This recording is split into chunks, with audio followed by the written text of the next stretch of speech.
நமஸ்காரம். இன்னைக்கு ஒரு 4 விஷயம் பத்தி பேசலாம் அப்படின்னு வந்திருக்கேன். Physical, mental, intellectual and spiritual. இந்த 4க்குமே நம்மள நிறைய பேருக்கு வித்தியாசமே தெரியறது இல்லை.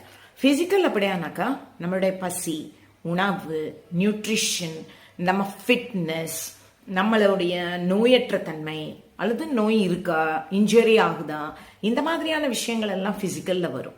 மென்டல் அப்படின்னாக்கா நம்மளுடைய எண்ணங்கள் எப்படி இருக்கு, குணநலன்கள் எப்படி இருக்கு, நம்ம ஸ்ட்ரெஸ் இல்லாம இருக்கோமா, அப்புறம் நேர்மறையான எண்ணங்கள் இருக்கா, எதிர்மறையான எண்ணங்கள் அதிகம் வருதா, இதெல்லாம் நம்மளுடைய மென்டல் கண்டிஷனை தீர்மானிக்குது.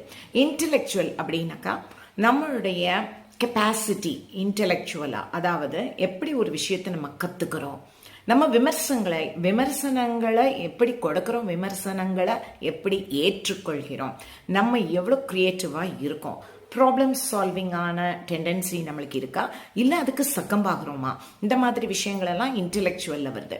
இதை தாண்டி ஃபைனலா ஸ்பிரிச்சுவல் நான் சொன்னோன்னே எங்களுக்கு தெரியாதா அது கடவுள் பத்தினது அல்லது மதம் சார்ந்ததுன்னு நினைப்பீங்க.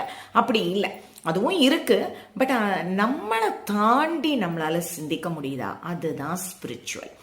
இப்போ கோர் வேல்யூஸ் என்ன, அதுவும் ஸ்பிரிச்சுவல். அதாவது அடிப்படை விழுமியங்கள், நம்மளோட நம்பிக்கைகள் என்ன, ஏன்னா நாம நம்புறது தான் நம்ம. அப்புறம் இசைப்பட எல்லாரோடையும் சேர்ந்து நம்ம வாழ்றோமா, அப்புறம் தியானம் பண்றோமா, ஃபைனலா இயற்கையை நேசிக்கிறோமா, இந்த மாதிரியான விஷயங்கள் எல்லாமே தான் ஸ்பிரிச்சுவல்ல வருது. இது எல்லாம் சேர்ந்துதான் நம்ம என்ன பண்றோம், இதெல்லாம் சேர்ந்துதான் நாம ஒரு பர்சனாலிட்டின்னு சொல்றோம், அல்லது ஒரு முழு மனிதன்னு சொல்றோம். இதை நர்ச்சர் பண்ண வேண்டியது ஒவ்வொரு குடிமகனுக்கு மாத்திரம் இல்லை, அரசாங்கத்துக்கும் கடமை. இதுதான் அரசியல் கட்சிகள் நமக்கு செய்யணும்.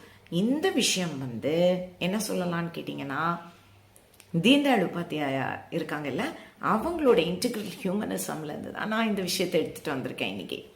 நன்றி.